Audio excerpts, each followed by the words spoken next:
Le soleil matinal projetait de longues ombres sur le sol en marbre du manoir Blackwood, tandis qu'Emma Hartwell se tenait devant les imposantes portes en fer forgé. Sa valise usée lui semblait lourde, alors qu'elle ne contenait guère plus que quelques robes simples et le souvenir de la boulangerie de son père. 24 heures plus tôt, elle pétrissait la pâte dans l'arrière-boutique de ce petit magasin, des pétales de fleurs saupoudrant son tablier, ne rêvant que d'une chose: développer un jour l'entreprise. À présent, elle était sur le point de devenir l'épouse de l'un des hommes les plus riches de la ville, M. Thornton. L'avocat de la famille Blackwood s'était présenté à la boulangerie 3 jours auparavant avec une nouvelle qui avait bouleversé sa vie simple. Le vieux Thomas Blackwood, patriarche de la fortune Blackwood, était décédé 6 mois plus tôt. Dans son testament, il avait inclus une clause particulière qui avait laissé tout le monde stupéfait. Son fils unique, Sebastian, hériterait de la vaste propriété et du contrôle de l'empire commercial familial à une seule condition. Il devait épouser Emma Hartwell, la fille du boulanger qui avait autrefois sauvé Thomas de la mort par hypothermie lors d'une tempête hivernale. Emma se souvenait très bien de cette nuit-là, plusieurs années auparavant. Elle avait 14 ans et aidait son père à fermer la boutique lorsqu'ils avaient trouvé le vieil homme effondré dans la neige devant la boutique. Ils l'avaient ramené à l'intérieur, l'avaient réchauffé près du feu, et son père avait refusé d'être payé pour le pain et la soupe qu'il lui avait donnés. Thomas voyageait seul après que sa voiture soit tombée en panne, et sans leur aide, il serait mort de froid. Maintenant, debout devant le manoir, Emma comprenait le poids de cette gentillesse. Thomas Blackwood n'avait jamais oublié.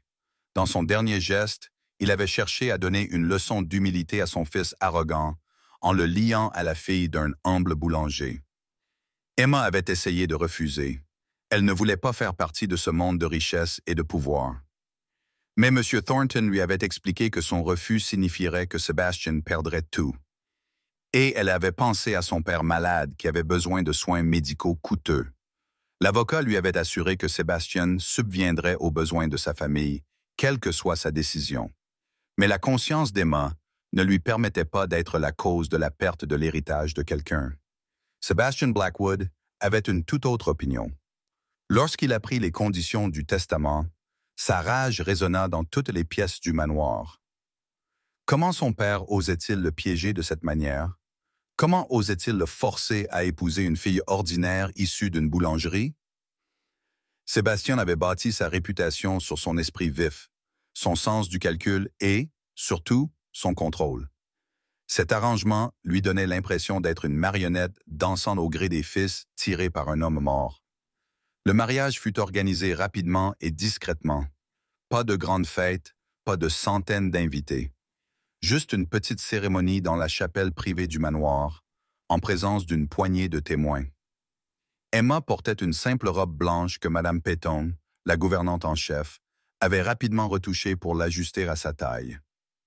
Elle était magnifique dans sa simplicité, mais Emma se sentait comme une imposteur en la portant. Sébastien se tenait à l'autel dans un costume noir parfaitement taillé, la mâchoire serrée, les yeux verts aussi froids que le givre hivernal. Il ne regarda pas Emma lorsqu'elle remonta la courte allée. Il fixait droit devant lui, comme s'il voulait être ailleurs. La cérémonie se déroula avec une précision mécanique. Le prêtre prononça des paroles sur l'amour et l'engagement qui sonnaient creux dans le silence tendu. Au moment d'échanger leurs vœux, la voix de Sébastien était monocorde et dénuée d'émotion. La voix d'Emma tremblait légèrement, mais elle parlait clairement, déterminée à ne pas montrer de faiblesse. Puis vint le moment des alliances. Alors que Sébastien glissait l'anneau en or au doigt d'Emma, il se pencha près de son oreille. Son souffle était chaud contre sa peau, mais ses mots étaient glacés. « Ne te fais pas d'illusions. Tu n'es qu'un contrat signé. » Ces mots frappèrent Emma comme un coup physique. Elle eut le souffle coupé et, pendant un instant, les larmes menacèrent de couler. Mais elle avait appris à être résiliente au cours de ses années de travail à la boulangerie, où elle avait dû faire face à des clients difficiles pendant de longues heures. Elle cligna des yeux pour faire disparaître ses larmes, leva le menton et glissa l'anneau à son doigt d'une main ferme. elle ne lui donnerait pas la satisfaction de la voir s'effondrer. Le prêtre les déclara mari et femme. Sébastien ne l'embrassa pas. Il se contenta de se retourner et de descendre l'allée, laissant Emma le suivre comme une pensée après coup. La réception dans la salle à manger du manoir fut froide. Sebastian s'assit en bout de la longue table, ne parlant qu'à M. Thornton de questions d'affaires. Emma était assise à côté de lui, indifférente à la conversation, se sentant comme un fantôme à son propre mariage. Le repas, préparé par le cuisinier talentueux du manoir, était exquis, mais elle le trouvait insipide.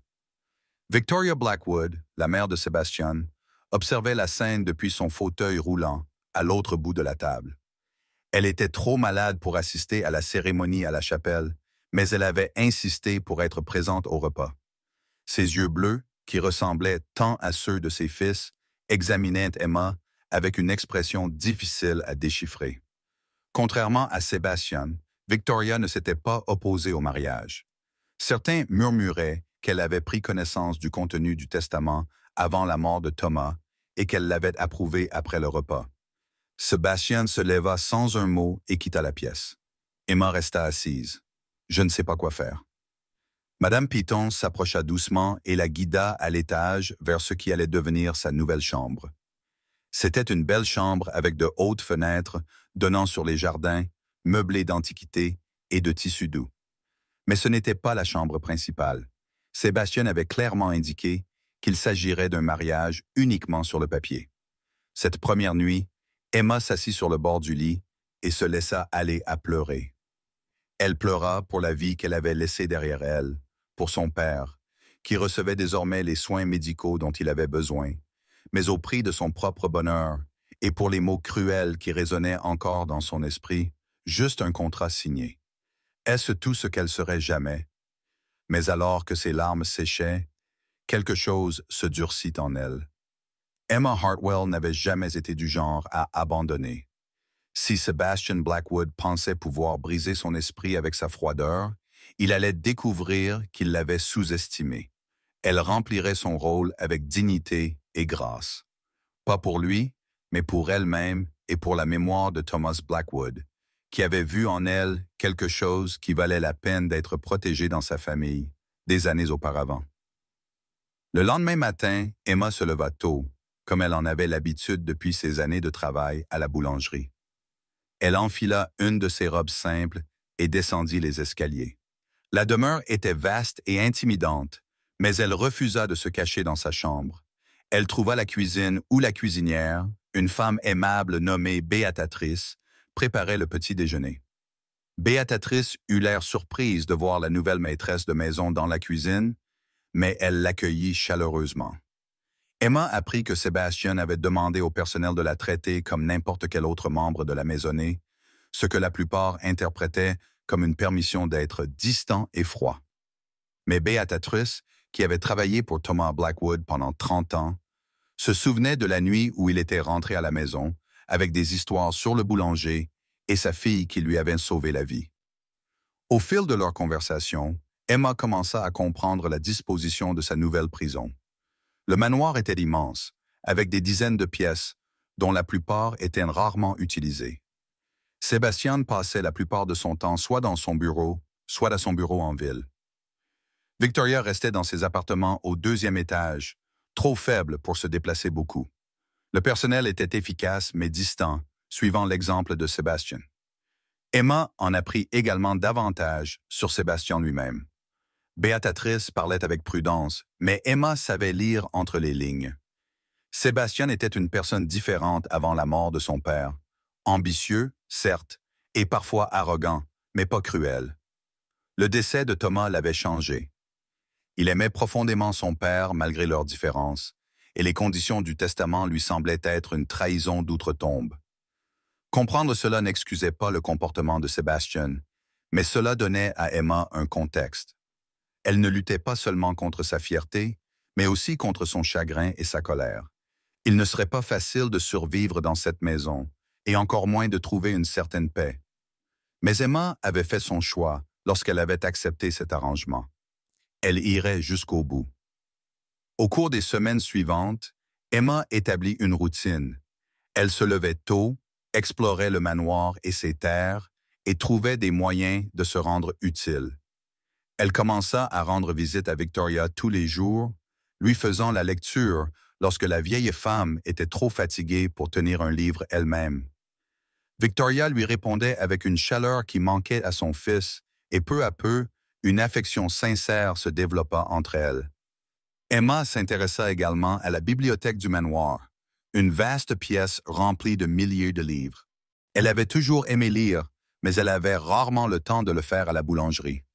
À présent, elle dévorait des romans et des livres d'histoire, s'instruisant sur le monde dans lequel elle avait été plongée. Elle pensait que la connaissance serait son armure dans cette nouvelle vie. Sébastien remarqua sa présence, mais ne dit rien. Il la croisait dans les couloirs sans la saluer, prenait ses repas dans son bureau plutôt que dans la salle à manger, lui faisant clairement comprendre par son absence qu'elle n'était pas la bienvenue dans sa vie. Pourtant, Emma le surprenait parfois, en train de l'observer de loin, le regard indéchiffrable. Que pensait-il? Lui en voulait-il d'être là? Ou y avait-il autre chose derrière cette froideur apparente? Emma ne pouvait pas savoir que Sébastien menait son propre combat intérieur. Il s'était attendu à ce qu'elle soit avide et ambitieuse, désireuse de revendiquer sa place de maîtresse du manoir Blackwood. Au lieu de cela, elle se déplaçait dans sa maison comme un ruisseau tranquille, douce mais persistante, érodant peu à peu ses préjugés.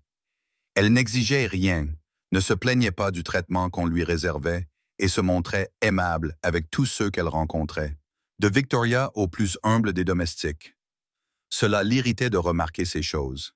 Cela l'irritait encore plus de se surprendre à la chercher dans les pièces du manoir, sa journée lui semblant incomplète s'il ne parvenait pas à l'apercevoir au moins une fois. Il se disait que ce n'était que de la curiosité, qu'il voulait savoir combien de temps elle maintiendrait cette attitude de patience mortaire. Mais au fond de lui, dans un endroit qu'il refusait d'examiner de trop près, Sébastien commençait à soupçonner qu'Emma Hartwell ne jouait pas du tout la comédie. Le contrat qui les liait était légal et absolu, valable jusqu'à la mort ou jusqu'à un accord mutuel de dissolution. Mais un autre contrat était en train d'être rédigé à cette époque. Un contrat fait de regards et de silence, de petites attentions et d'observations discrètes. Ni Emma, ni Sébastien ne le savaient encore, mais les véritables termes de leur mariage étaient encore en cours de négociation, et le résultat allait les surprendre tous les deux. La pluie d'automne tambourinait contre les fenêtres de Blackwood Manor, tandis qu'Emma descendait le grand escalier.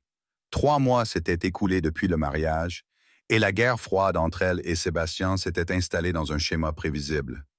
Il ignorait son existence, sauf en cas d'absolue nécessité, et elle conservait sa dignité grâce à une persévérance tranquille.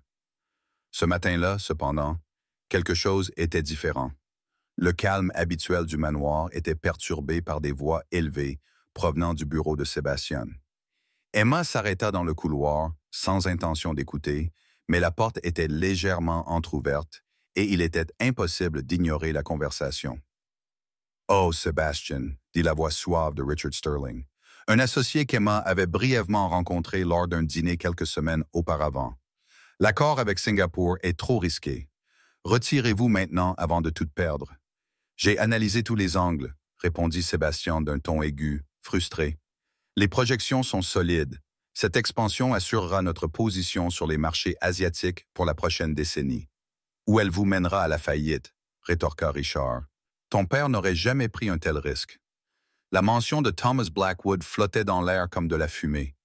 Emma entendit des papiers bruisser. Puis la voix de Sébastien. « C'est plus froid maintenant. Mon père n'est pas là pour prendre ses décisions. C'est moi, et j'ai fait mon choix. » Les pas de Richard se rapprochèrent de la porte, et Emma s'éloigna rapidement, ne voulant pas être surprise en train d'écouter. Lorsque Richard apparut, il faillit la heurter. Ses yeux brillèrent d'un éclat calculateur avant qu'il ne sourit poliment. « Madame Blackwood, c'est toujours un plaisir. » Emma acquiesça, mais ne dit rien. Il y avait quelque chose chez Richard Sterling qui lui donnait la chair de poule, même si elle ne savait pas exactement pourquoi. Il avait toujours été courtois avec elle, mais sa courtoisie semblait être un masque cachant quelque chose de plus sombre. Après le départ de Richard, Emma se rendit à la véranda où Victoria passait ses matinées. La santé de la vieille femme déclinait lentement. Emma avait pris sur elle de lui tenir compagnie pendant ces jours difficiles. Elle trouva Victoria assise près de la fenêtre, enveloppée dans des couvertures malgré la chaleur de la pièce. « Vous les avez entendus se disputer », dit Victoria sans préambule. Sa voix était faible, mais son esprit restait vif. Emma s'installa dans le fauteuil à côté d'elle. « Je ne voulais pas. »« Jude Sterling est un serpent, » dit Victoria sans détour. « Il essaye de se positionner comme le bras droit de Sébastien depuis la mort de Thomas. Mais il n'a pas à cœur les intérêts de mon fils. Il veut prendre le contrôle de l'entreprise pour lui-même. » Esta est moi. Emma absorba cette information en silence. Elle ne connaissait pas grand-chose aux affaires, mais elle comprenait assez bien la nature humaine. Pourquoi Sébastien ne s'en rend-il pas compte? Parce qu'il est aveuglé par le chagrin et la colère, répondit Victoria en tendant la main vers Emma. Sa prise était fragile mais chaleureuse. Le testament de mon mari a profondément blessé Sébastien. Il voit ta présence comme un rappel du manque de confiance de son père en lui. Ce n'est pas rationnel, mais le chagrin l'est rarement. Emma sentit sa gorge se serrer. Il me méprise. Oh, mon enfant, il te craint. Les yeux bleus de Victoria rencontrèrent ceux d'Emma avec une clarté saisissante. Tu représentes tout ce qu'on lui a appris à rejeter. La gentillesse sans arrière-pensée, la force sans arrogance, l'amour sans condition. Tu le terrifies parce que tu remets en question tout ce qu'il croit savoir sur le fonctionnement du monde. Avant qu'Emma n'ait le temps de répondre, Madame Piton apparut à la porte, l'air troublé. « Madame Blackwood, Monsieur Sebastian vous demande dans son bureau. » Le cœur d'Emma fit un bond. En 3 mois, Sébastien ne lui avait jamais demandé directement de venir le voir. Elle s'excusa auprès de Victoria et se dirigea vers le bureau, l'esprit envahi par toutes sortes de possibilités. Sébastien se tenait près de la fenêtre, dos à la porte. Il ne se retourna pas lorsqu'elle entra. « Fermez la porte », dit-il doucement. Emma fit ce qu'il lui demandait, puis attendit en silence. « J'ai besoin de votre aide », dit finalement Sébastien, les mots semblant lui coûter physiquement. « Il y a un dîner demain soir, des investisseurs de Singapour. Ils sont très attachés aux valeurs familiales traditionnelles. Ils s'attendent à rencontrer ma femme. »« Et tu veux que je joue ce rôle ?» demanda Emma d'une voix neutre. Sébastien se tourna enfin vers elle. Il avait l'air épuisé. Il avait des cernes sous les yeux et son apparence habituellement impeccable était légèrement débraillée. « Je veux que tu sois présente, que tu sois toi-même. Ils verront clair dans n'importe quelle comédie. » Cette confession surprit Emma. C'était ce qui s'approchait le plus d'une reconnaissance de la part de Sébastien, qu'elle avait une quelconque valeur au-delà du contrat qui les liait. « Je le ferai », dit-elle simplement. Quelque chose passa dans les yeux de Sébastien. Du soulagement peut-être, ou peut-être de la suspicion. Il y aura 7 plats. Les tiennes sont très pointilleux sur l'étiquette. Madame Piton t'aidera à te préparer. J'ai grandi dans une boulangerie, Sébastien. Pas dans une grotte, répondit Emma d'une voix légèrement acerbe. Je sais quelle fourchette utiliser. Pour la première fois depuis leur mariage, les lèvres de Sébastien esquissèrent un sourire qui pouvait être interprété comme de l'amusement. Ce moment fut de courte durée, son expression redevint sévère. Porte quelque chose d'approprié. Pas ces robes simples que tu aimes tant. La critique la piqua, mais Emma refusa de le montrer. Y a-t-il autre chose? Sébastien hésita, comme s'il luttait contre quelque chose en lui. Sois prête à 19 heures. Emma quitta le bureau en gardant son sang-froid. Mais une fois dans le couloir, elle s'appuya contre le mur et expira lentement. La soirée de demain serait un test, non seulement de ses compétences sociales, mais aussi de sa capacité à se tenir aux côtés de Sébastien en tant qu'égal. Même s'il refusait de la considérer comme telle, la journée suivante fut consacrée à une préparation effrénée. Madame Piton, qui s'était attachée à Emma au fil des mois, l'aida à choisir une robe dans la garde-robe que Sébastien avait fait remplir de vêtements qu'Emma n'avait jamais portés. Elles choisirent une robe vert émeraude foncé qui mettait en valeur les cheveux noirs d'Emma et faisait ressortir la chaleur de ses yeux bruns. Elle était élégante sans être ostentatoire, exactement le ton qu'il fallait pour la soirée. En s'observant dans le miroir, Emma eut du mal à reconnaître la femme qui lui rendait son regard. Elle avait toujours été jolie, d'une beauté simple, mais cette robe la transformait complètement. Pendant un instant, elle se permit d'imaginer Sébastien la voyant ainsi, la voyant vraiment, et quelque chose dans son expression froide s'adoucissant. Puis elle chassa cette pensée. De tels fantasmes étaient dangereux. Les invités arrivèrent à 19 heures précises. Monsieur et Madame Chen étaient âgés d'une soixantaine d'années, dignes et gracieux. Ils étaient accompagnés de leur fils David, un architecte à succès d'une trentaine d'années. Ils saluèrent Sébastien chaleureusement, puis se tournèrent vers Emma avec une curiosité non dissimulée. « Madame Blackwood, dit Madame Chen en prenant les mains d'Emma et les siennes. Quel plaisir de vous rencontrer enfin. Sébastien nous a tant parlé de vous. » Emma jeta un regard surpris à Sébastien. Il conservait son expression neutre, mais elle crut déceler une légère tension dans sa mâchoire. Le dîner se déroula sans encombre. Emma se surprit à apprécier sincèrement la compagnie des Chen. Ils étaient intelligents, avaient beaucoup voyagé et dégageaient une chaleur qui lui rappelait ses propres parents. Madame Chen interrogea Emma sur ses origines. Plutôt que de cacher ses origines modestes, Emma parla honnêtement de son enfance dans la boulangerie, de l'apprentissage de la fabrication du pain aux côtés de son père, de la satisfaction de créer quelque chose de ses propres mains. Sébastien l'observa tout au long du repas, le visage impassible. Emma remarqua son regard, mais elle se concentra sur ses invités, répondant à leurs questions, leur posant les siennes, facilitant la conversation entre Sébastien et M. Chen. Lorsque le sujet des affaires fut abordé, c'est au cours du 5e plat que la soirée prit une tournure inattendue. David Chen, qui était resté silencieux pendant la majeure partie du repas, s'est soudainement adressé directement à Emma.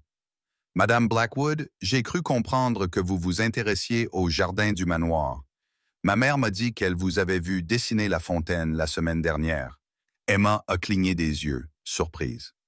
Elle avait en effet dessiné la fontaine, une vieille habitude datant de son enfance, lorsqu'elle n'avait pas les moyens de s'acheter des peintures et se contentait d'un crayon et d'une feuille de papier. Elle n'avait pas réalisé que quelqu'un l'avait remarqué. « Oui, j'aime dessiner. Les jardins ici sont magnifiques. David est lui-même un artiste accompli, » intervint fièrement Madame Chen. « Vous pourriez peut-être montrer quelques-unes de vos œuvres à Emma. » Avant qu'Emma n'ait le temps de répondre poliment, Sébastien prit la parole, sa voix tranchant l'atmosphère agréable comme une lame. « Je suis sûr qu'Emma a des choses plus importantes à faire que de regarder des croquis. » Le silence s'installa autour de la table. Emma sentit ses joues s'empourprer, non pas par embarras pour elle-même, mais par colère face à l'impolitesse de Sébastien envers leurs invités. Le sourire de Madame Chen vacilla légèrement, et l'expression de M. Chen se refroidit. Emma prit une décision en une fraction de seconde. Elle posa sa main sur celle de Sébastien sur la table, un geste qui semblait affectueux, mais qui lui permettait de serrer sa main assez fort pour faire passer son message. « Ce que mon mari veut dire, dit-elle doucement, sans perdre son sourire, c'est que je serais ravie de voir le travail de David, mais peut-être après le dîner, lorsque nous pourrons y accorder toute l'attention nécessaire. Sébastien a tendance à protéger mon temps. N'est-ce que pas, chérie? » Sébastien la fixa du regard, partagé entre l'irritation et autre chose. Emma soutint son regard, lui faisant comprendre en silence qu'elle ne le laisserait pas saboter cette soirée. Finalement, il acquiesça légèrement. « Bien sûr, je veux juste m'assurer que tu n'es pas débordé. » La tension retomba et la conversation reprit, mais Emma garda sa main sur celle de Sébastien un instant de plus, sentant son pouls s'accélérer sous ses doigts avant de la retirer. Le reste du dîner se déroula sans incident. Les Chen partirent en promettant de finaliser l'accord avec Singapour la semaine suivante. Ils étaient clairement impressionnés par le sens des affaires de Sébastien et, selon Emma, par le partenariat qu'il pensait exister entre lui et sa femme. Après le départ des invités, Sébastien se servit un verre dans son bureau. Emma apparut dans l'embrasure de la porte, toujours vêtue de sa robe émeraude. « De rien, dit-elle doucement. Sébastien but une longue gorgée avant de répondre. « Je ne t'ai pas demandé d'intervenir. Non, tu as demandé ma présence.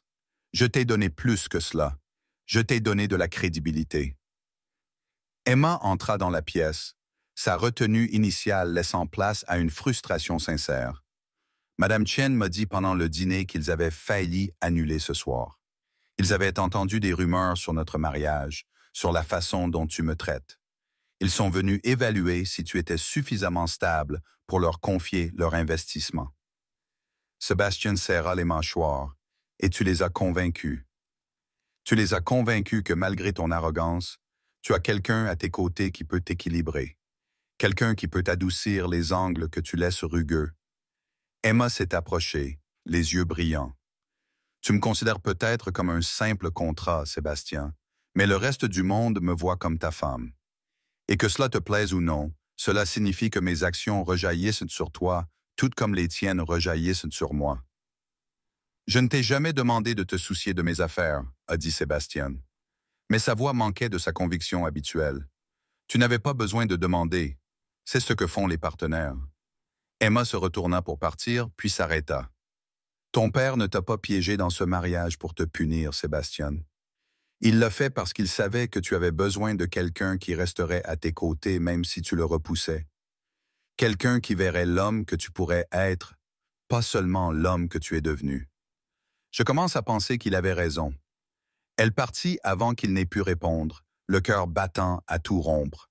Dans sa chambre, Emma retira la magnifique robe et la suspendit soigneusement dans l'armoire. Ses mains tremblaient. Elle ne savait pas si c'était à cause de la colère ou d'autre chose. Ce qu'elle ignorait, c'est que Sébastien resta longtemps dans son bureau après son départ, fixant la porte qu'elle venait de franchir, ses paroles résonnant dans son esprit. Pour la première fois depuis la mort de son père, il sentit quelque chose se fissurer dans le mur qu'il avait érigé autour de son cœur, et cela le terrifia. Les semaines suivantes apportèrent de subtils changements dans les manières des Blackwood.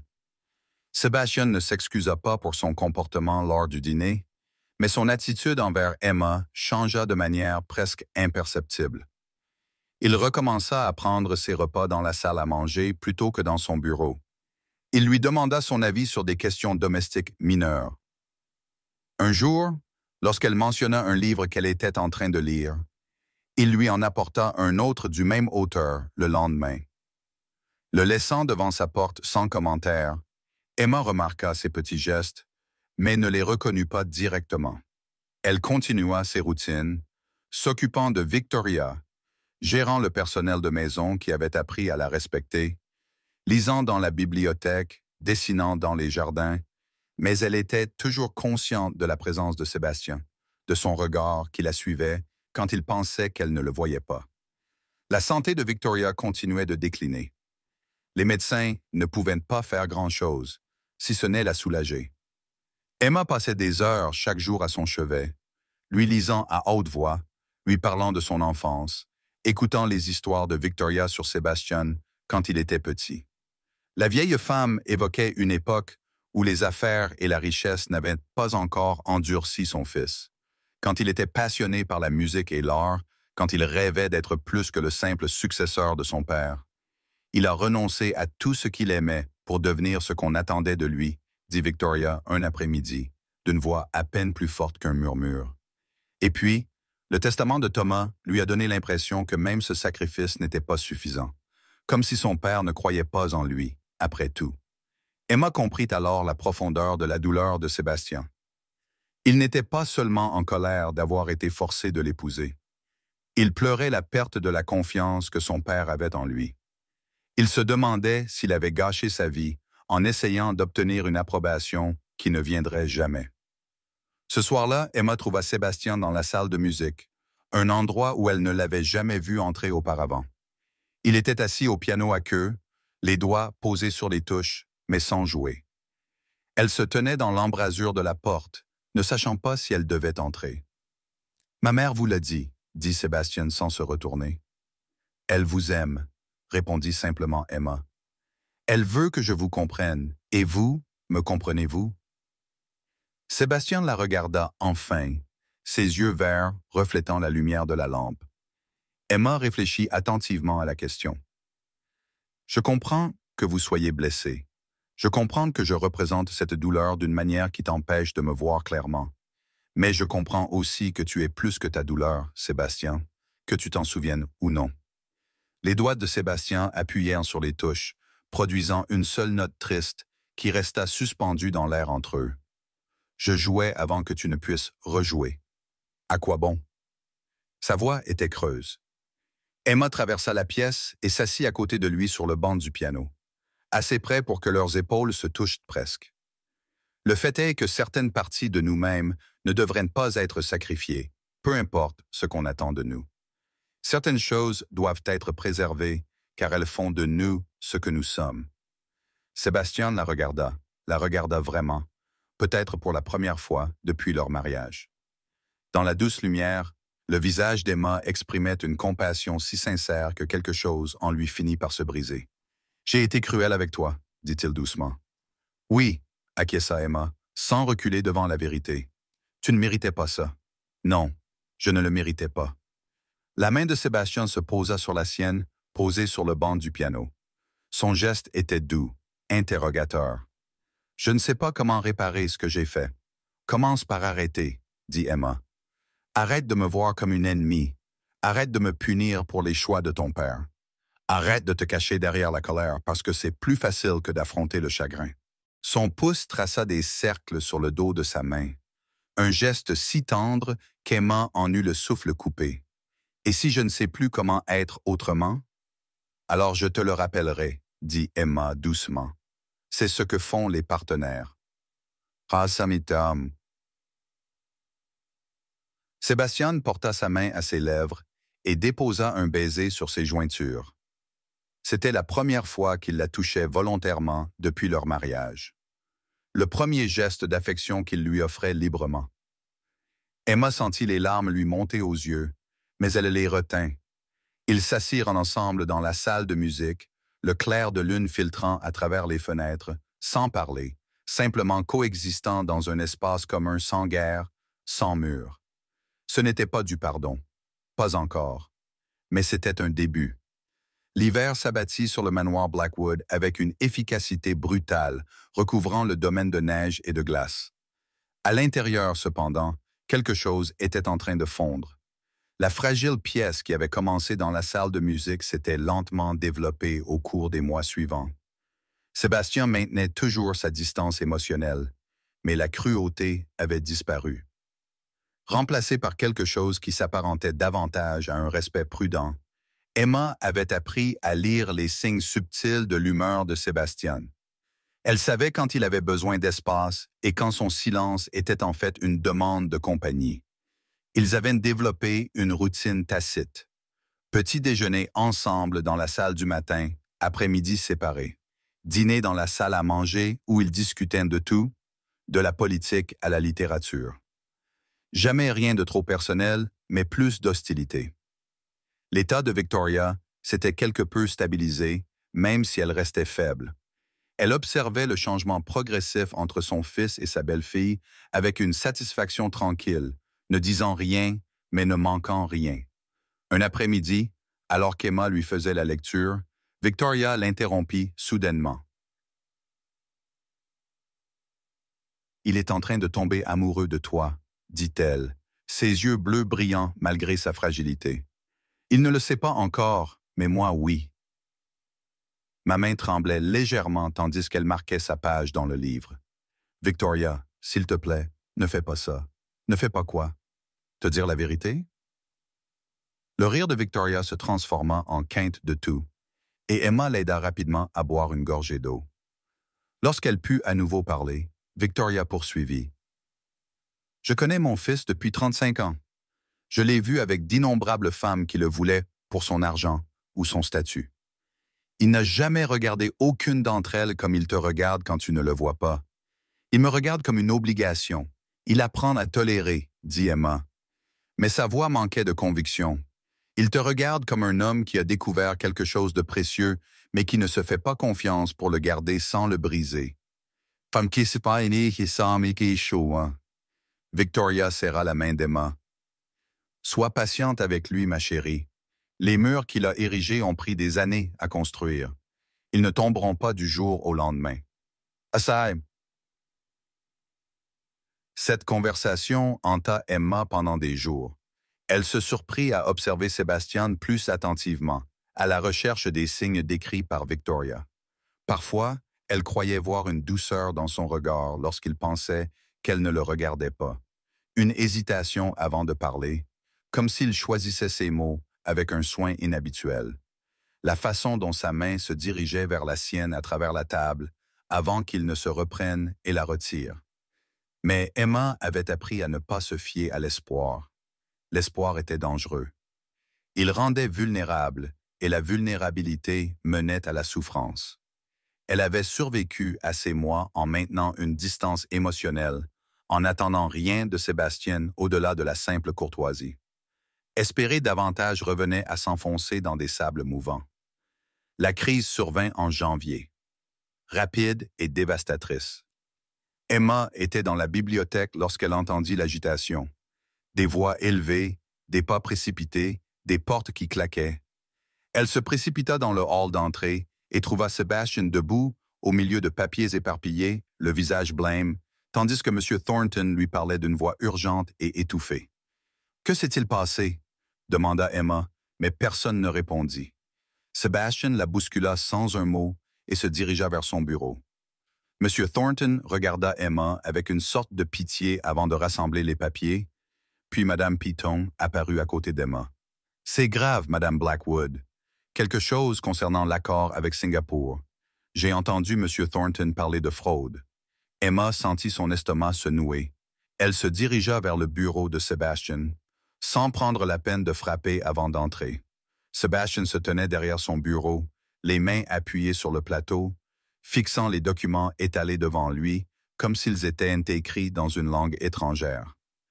M. Thornton se tenait à proximité, le visage grave, contrairement à son habitude. « Que s'est-il passé ?» demanda à nouveau Emma en fermant la porte derrière elle. Cette fois, Sébastien répondit d'une voix creuse. « Richard Sterling. Il détournait des fonds du projet de Singapour depuis des mois. Des millions de livres. Il s'était arrangé pour que cela ait l'air que j'avais autorisé les transferts. Lorsque les Chen ont découvert la disparition de l'argent, ils se sont adressés aux autorités. Une enquête va être ouverte. » Emma leva les yeux. « Mais vous ne l'avez pas autorisé. Il doit y avoir des preuves. » « Les documents portent ma signature, » dit Sébastien en levant enfin les yeux vers elle. Son regard était désespéré. « Ils sont manifestement falsifiés, mais le prouver prendra du temps. Nous n'avons pas le temps. Les Chen sont furieux. Ils se sont retirés du projet. Les autres investisseurs paniquent. D'ici demain matin, je ferai face à des poursuites pénales et à la ruine financière. »« Où est Sterling maintenant ?» demanda Emma d'une voix aiguë. « Il est parti, » répondit M. Thornton. « Il a disparu avec l'argent. Nous avons contacté les autorités, mais il préparait ce plan depuis des mois. Il peut être n'importe où à présent. » Sébastien s'effondra dans son fauteuil, le poids de la catastrophe lui courbant les épaules. « Mon père a bâti cette entreprise en plus de 40 ans. Je l'ai détruite en moins d'1 an. » Emma contourna le bureau et s'agenouilla à côté de sa chaise, prenant ses mains dans les siennes. Elles étaient glacées. « Tu n'as rien détruit. C'est Sterling qui l'a fait. Et nous allons le prouver. » Sébastien la regarda comme si elle disait n'importe quoi. « Nous, Emma, ce n'est pas ton combat. »« Je suis ta femme, » dit Emma fermement. « Cela en fait mon combat, que cela te plaise ou non. »« Une femme que tu n'as jamais voulu, » répondit Sébastien avec amertume. « Un contrat que tu as été contrainte de signer. Tu devrais partir maintenant, avant que ce scandale ne te détruise toi aussi. » Emma serra ses mains plus fort. « Je ne partirai pas. Pourquoi ?» La voix de Sébastien se brisa sur ce mot. « Pourquoi resterais-tu? Je ne t'ai donné que du mépris et de la froideur. Je t'ai traité comme une obligation, quelque chose à endurer. Tu ne me dois rien. » Emma sentit ses yeux se remplir de larmes, mais elle ne détourna pas le regard. Parce que malgré tout, malgré le contrat, la cruauté et la solitude. À un moment donné, j'ai commencé à tenir à toi, Sébastien Blackwood. Et je n'abandonne pas les personnes qui me sont chères lorsque les choses deviennent difficiles. La confession flottait dans l'air entre eux, brute et honnête. Sébastien la regardait comme s'il la voyait pour la première fois. La voyait vraiment. Sa main vint se poser sur sa joue, son pouce essuyant une larme dont elle n'avait pas remarqué la chute. « Je ne te mérite pas, » murmura-t-il. « Probablement pas, » acquiesça Emma avec un sourire triste. « Mais cela n'a aucune importance pour l'instant. Ce qui importe, c'est de prouver ton innocence et d'arrêter Sterling. » Pamté. Au cours des 72 heures qui suivirent, Emma découvrit une facette de Sébastien qu'elle n'avait jamais vue auparavant. Il était brillant dans les situations de crise, méthodique et concentré malgré la pression. Avec M. Thornton, ils travaillèrent sans relâche, reconstituant les registres financiers, identifiant les anomalies, établissant une chronologie des tromperies de Sterling. Emma refusa de quitter Sébastien. Elle lui apportait des repas qu'il touchait à peine, du café qu'il buvait machinalement, et sa présence constante l'aidait à tenir bon lorsque la fatigue menaçait de le submerger. Elle passa également des coups de fil grâce aux relations qu'elle s'était forgées dans le cadre de son travail avec diverses associations caritatives que Victoria lui avait présentées. L'une de ces relations la conduisit à un expert comptable spécialisé dans les affaires de fraude. Cette comptable, une femme brillante nommée Patricia Green, est arrivée au manoir quelques heures après l'appel d'Emma. Elle a passé 2 jours à analyser les documents, son regard aiguisé ne manquant aucun détail. Finalement, elle s'est redressée avec une expression satisfaite. « Monsieur Sterling était intelligent, mais pas assez », a déclaré Patricia. « Ses signatures sont d'excellentes contrefaçons, mais les horodatages numériques sur les documents d'autorisation ne correspondent pas aux dates auxquelles ils auraient été signés. Il a utilisé un logiciel pour les antidaters, mais il n'a pas tenu compte des métadonnées intégrées dans les fichiers électroniques. Je peux prouver que ces documents ont été créés plusieurs mois après la date à laquelle M. Blackwood était censé les avoir signés. » Le soulagement dans la pièce était palpable. M. Thornton a immédiatement contacté les autorités avec cette nouvelle preuve. En quelques heures, l'enquête s'est détournée de Sébastien pour se concentrer sur Sterling. Un mandat d'arrêt international a été lancé contre Sterling, mais le préjudice causé à la réputation de l'entreprise était déjà fait. Les investisseurs étaient toujours nerveux, les partenaires incertains. Les Chen, bien que désolés une fois l'innocence de Sébastien établie, avaient déjà transféré leurs activités ailleurs. Blackwood Industries était confronté à son avenir le plus incertain depuis des décennies. Ce soir-là, après le départ de Patricia et de M. Thornton, Emma trouva Sébastien seul dans la véranda, contemplant les jardins enneigés. Elle s'approcha doucement et se tint à côté de lui, leurs épaules se touchant. « Nous avons survécu, » dit-elle doucement. « Pour l'instant, » répondit Sébastien, « mais l'entreprise est en ruine. Même si nous évitons les poursuites pénales, les dommages financiers sont catastrophiques. Je vais peut-être devoir vendre des actifs, réduire les effectifs. Tout ce que mon père a construit pourrait encore être perdu. Ou, dit Emma avec prudence, cela pourrait être reconstruit. Différemment, peut-être, mais pas nécessairement en pire. » Sébastien se tourna vers elle, l'air fatigué, mais avec une ouverture d'esprit qu'elle ne lui avait jamais vue. « Tu m'étonnes, » dit-il doucement. « Après tout ce que je t'ai fait subir, tu es là à parler de reconstruction. La plupart des gens m'auraient abandonné dès que le scandale a éclaté. »« Je ne suis pas comme la plupart des gens, » répondit Emma. « Non, » acquiesça Sébastien, sa main cherchant la sienne dans l'obscurité. « Tu es extraordinaire, et j'ai été idiot de ne pas m'en rendre compte plus tôt. » Il l'attira vers lui, sa main libre venant encadrer son visage. « Emma, j'ai quelque chose à te dire, quelque chose que j'aurais dû te dire il y a des mois, mince. » Le cœur d'Emma battait à tout rompre, mais elle garda une voix calme. « Quoi? Cette nuit-là, devant l'autel, quand je t'ai murmuré ces mots cruels, j'essayais de te faire du mal parce que je souffrais. Je voulais que tu sois aussi malheureuse que moi. C'est la pire chose que j'ai jamais faite et je l'ai regretté chaque jour depuis. Le pouce de Sébastien caressa sa pommette. Tu n'es pas un contrat. Tu n'as jamais été qu'un contrat. Tu es la femme la plus forte, la plus gentille et la plus remarquable que j'ai jamais connue, et je suis désespérément, irrémédiablement amoureux de toi. Emma retint son souffle.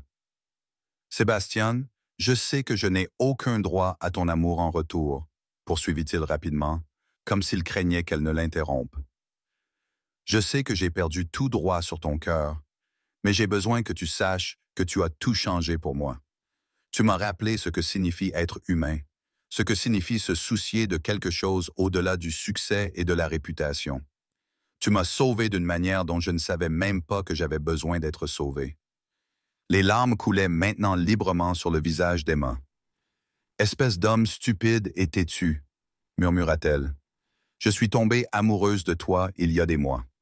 Malgré tout, malgré les murs que tu as érigés, malgré ta détermination à me tenir à distance, j'ai entrevu qui tu étais vraiment, et je n'ai pas pu m'en empêcher. » L'expression de Sébastien se transforma, l'espoir et l'émerveillement remplaçant le désespoir qui hantait ses traits depuis des jours. « Répète-le, » murmura-t-il. « Je t'aime, » dit Emma clairement. « J'aime l'homme que tu es et celui que tu es en train de devenir. » Il l'embrassa alors, et ce n'était pas du tout comme Emma avait imaginé que serait son premier baiser avec Sébastien. Il n'était ni prudent ni hésitant. Il était désespéré et profond, rempli de mois de désir, de regrets et d'espoir. Il l'enlaça, la serrant contre lui comme s'il craignait qu'elle ne disparaisse. Emma se fondit dans son étreinte, les mains crispées sur sa chemise, lui rendant son baiser avec la même ferveur. Lorsqu'ils se séparèrent enfin, tous deux haletants, Sébastien posa son front contre le sien. « Je vais passer le reste de ma vie à me racheter pour la façon dont je t'ai traité, promit-il, à partir de maintenant. » Et il sortit quelque chose de sa poche, une petite boîte en velours qu'Emma n'avait jamais vue auparavant. En l'ouvrant, elle découvrit une bague, délicate et magnifique, avec un diamant parfait entouré d'émeraudes. « C'était celle de ma grand-mère, » expliqua Sébastien. « Mon père l'avait offert à ma mère lorsqu'ils s'étaient fiancés. Elle voulait que je le garde pour l'offrir à quelqu'un que j'aimerais vraiment. J'aimerais que tu le portes, non pas parce qu'un contrat l'exige, mais parce que tu le choisis. Parce que je te demande, Emma Hartwell, d'être ma femme. Pas sur le papier, mais dans la réalité. » Emma regarda la bague, puis le visage de Sébastien, voyant la vulnérabilité et l'amour briller dans ses yeux. « Nous sommes déjà mariés, » fit-elle remarquer, mais elle souriait à travers ses larmes. « Alors laisse-moi faire les choses correctement cette fois-ci, » dit Sébastien. « Laisse-moi me tenir devant toutes les personnes qui comptent et leur dire que je te choisis, que tu n'es pas une obligation, mais un cadeau, que je suis l'homme le plus chanceux au monde parce que tu as vu en moi quelque chose qui valait la peine d'être aimé, même quand je ne le voyais pas moi-même. » Emma tendit sa main gauche, où l'anneau en or simple de leur mariage forcé entourait toujours son doigt. Sébastien le retira délicatement et le remplaça par la bague de sa grand-mère. Elle lui allait parfaitement, comme si elle avait été faite pour elle. « Oui, » murmura Emma, « oui à tout, à reconstruire ensemble, à affronter tout ce qui se présentera, à être partenaire dans la vérité et pas seulement sur le papier. » « Oui. » Ils s'étreignirent dans la véranda tandis que la neige tombait doucement dehors. Deux personnes que les circonstances avaient forcées à se mettre ensemble, mais qui avaient trouvé quelque chose de bien plus précieux que l'obligation. Elles avaient trouvé l'amour. Les mois qui suivirent furent difficiles. La reconstruction de Blackwood Industries exigeait des décisions difficiles et de longues heures de travail. Mais Sébastien n'était plus seul pour relever ces défis. Emma devint sa véritable partenaire, lui offrant ses idées grâce à sa perspective unique. Elle le soutint dans les échecs et célébra les victoires à ses côtés. Ils organisèrent une deuxième cérémonie de mariage, petite et intime, dans la chapelle du manoir. Cette fois, Sébastien prononça ses vœux les larmes aux yeux, d'une voix forte et assurée, promettant d'aimer, d'honorer et de chérir Emma pour le reste de ses jours. Les vœux d'Emma étaient tout aussi sincères, évoquant le partenariat, le pardon et le choix de l'amour même lorsque c'est difficile. Victoria, bien que faible, était présente dans son fauteuil roulant, pleurant de joie. Madame Péton et le personnel de maison, qui avaient vu la force tranquille d'Emma transformer leur maison, assistèrent à la cérémonie avec une joie sincère. Lorsque Sébastien embrassa sa femme cette fois-ci, ce fut avec tendresse, en public et plein de promesses. Dans les mois qui suivirent, Sterling fut finalement arrêté à Monaco et ramené pour être jugé. L'argent fut partiellement récupéré, suffisamment pour stabiliser l'avenir immédiat de l'entreprise. Les Chen, impressionnés par la façon dont Sébastien et Emma avaient géré la crise ensemble, leur ont fait une nouvelle proposition de partenariat, plus modeste, mais toujours significatif. Lentement, Blackwood Industries a commencé à se redresser. Sébastien a mis en œuvre des changements que son père n'aurait jamais envisagés, notamment le partage des bénéfices avec les employés et les programmes d'investissement communautaire défendus par Emma. L'entreprise est devenue plus qu'une simple entreprise. Elle est devenue une force positive dans la communauté, reflétant les valeurs qu'Emma et Sébastien partageaient désormais. Un soir, près d'un an après ce premier baiser dans la véranda, Sébastien trouva Emma dans la bibliothèque, recroquevillée dans son fauteuil préféré avec un livre. Il s'installa à côté d'elle et prit ses pieds dans ses bras. « Je réfléchissais, » dit-il en lui massant distraitement les pieds. « À cette nuit-là. » « La nuit de noces, » dit Emma en posant son livre et en haussant un sourcil. « Laquelle? »« La première. » « Quand j'ai prononcé ces mots terribles, » dit Sébastien avec un air grave. « Je veux les effacer, les remplacer par quelque chose de mieux.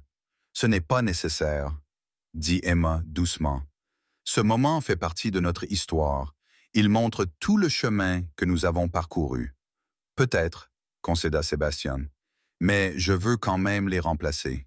Voici donc ce que j'aurais dû dire cette nuit-là. » Il lui prit la main d'une étreinte ferme et chaleureuse. « Emma Hartwell, tu n'es pas un contrat. Tu es mon salut, ma partenaire, mon amour. Tu es la femme qui a vu le meilleur en moi alors que je te montrais le pire. Tu es tout ce dont je ne savais pas avoir besoin et plus que je ne mérite. Et je passerai chaque jour de ma vie reconnaissant que le destin t'est amené à moi, même de la manière la plus étrange qui soit. » Les yeux d'Emma ont manqué cela. C'est bien mieux que la version originale. « Je le pense aussi, » dit Sébastien avec un petit sourire. Puis son expression devint plus sérieuse. « Je pense chaque mot, Emma. Tu as changé ma vie. Tu m'as changé. Tu nous as changés tous les deux, » corrigea Emma en se penchant pour l'embrasser doucement. C'est ce que fait l'amour. Alors que l'hiver cédait la place au printemps, Blackwood Manor s'épanouissait avec plus que des fleurs. Il s'épanouissait avec des rires et de la musique, avec Sébastien qui jouait à nouveau du piano, tandis qu'Emma dessinait dans la véranda. Victoria était désormais assez forte pour se joindre à eux pour le dîner presque tous les soirs, et le personnel, qui ne marchait plus sur des œufs, se sentait comme faisant partie de la famille. Ce qui avait autrefois été une prison froide s'était transformé en un véritable foyer. Et le mariage qui avait commencé par un murmure cruel et un contrat forcé était devenu une histoire d'amour pour les siècles à venir. La preuve que parfois, les débuts les plus inattendus peuvent mener aux plus belles fins. Emma repensait souvent à ce parcours. De la fille du boulanger qui avait été propulsée dans la richesse et la froideur à la femme qui avait trouvé sa place et son amour dans les circonstances les plus improbables, elle avait appris que la dignité et la gentillesse pouvaient être plus puissantes que la richesse et le statut social, que la patience pouvait faire fondre même les cœurs les plus froids et que l'amour, lorsqu'il arrivait enfin, valait chaque instant d'attente. Et Sébastien, qui croyait autrefois que le mariage n'était qu'une simple transaction commerciale, avait découvert que les choses les plus précieuses dans la vie ne pouvaient être ni achetées ni négociées. Elles ne pouvaient être gagnées qu'à travers la vulnérabilité, le pardon et le courage de se dévoiler entièrement à quelqu'un. Malgré leurs défauts, lors des chaudes soirées d'été, Ils se promenaient ensemble dans les jardins, main dans la main, parfois en discutant, parfois en profitant simplement du silence confortable que seuls les vrais partenaires peuvent partager. Et si quelqu'un leur posait des questions sur leurs débuts inhabituels, ils échangeaient un regard complice et un sourire. « Nous avons commencé par un contrat », disait Sébastien. « Mais nous sommes devenus bien plus que cela », ajoutait Emma. Et en réalité, il n'y avait pas de meilleure fin à leur histoire que cette simple vérité. Ce qui avait commencé dans l'amertume et l'obligation s'était transformé en quelque chose de précieux et de réel. Ils avaient pris les morceaux brisés d'un arrangement forcé et en avaient construit quelque chose de magnifique. Un mariage fondé sur le choix, le respect et l'amour sincère. En fin de compte, le testament de Thomas Blackwood avait été cruel dans sa méthode, mais sage dans son intention. Il avait vu ce que son fils ne pouvait pas voir, à savoir que Sébastien avait besoin de quelqu'un qui le mettrait au défi, le soutiendrait et l'aimerait non pas pour sa richesse ou son statut, mais pour l'homme qu'il pouvait devenir. Et en Emma, il avait trouvé exactement cela.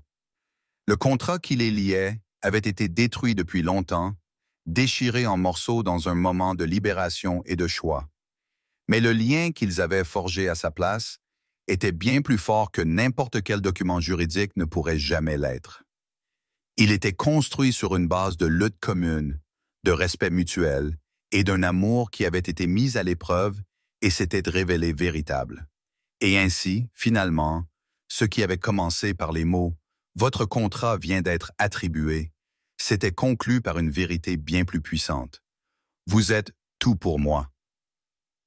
Le cheminement de l'un à l'autre avait été douloureux et difficile, mais chaque instant en avait valu la peine. Car les plus belles histoires d'amour ne sont pas celles qui commencent dans la facilité et la perfection. Ce sont celles qui surmontent les obstacles, qui transforment la douleur en croissance, qui prouvent que l'amour peut fleurir même dans les sols les plus difficiles. L'histoire d'Emma et Sébastien en était la preuve. Un témoignage de la puissance de la patience, du pardon et du courage d'aimer même lorsque cela semble impossible. Et dans les années qui ont suivi, chaque fois qu'ils ont raconté leur histoire à leurs amis, à leur famille et finalement à leurs propres enfants, ils n'ont jamais omis les moments difficiles. Car ce sont ces moments qui ont rendu leur amour réel, qui l'ont rendu mérité, qui l'ont rendu indestructible. Ils avaient commencé comme des étrangers liés par un contrat. Ils étaient devenus des partenaires, des meilleurs amis et des âmes sœurs. Et cette transformation, plus que toute réussite professionnelle ou sociale, était la plus grande réussite de Sébastien et la plus grande victoire d'Emma. Ensemble, ils avaient transformé un début forcé en un choix pour toujours. Et ce faisant, ils avaient prouvé que parfois, les plus belles histoires d'amour sont celles que personne, pas même les amoureux eux-mêmes, n'avait vu venir. Merci d'avoir pris le temps d'écouter cette histoire. Si vous avez apprécié ce contenu, n'oubliez pas de cliquer, d'aimer, de partager cette histoire avec vos amis et votre famille, et de vous abonner à la chaîne pour ne pas manquer d'autres histoires significatives.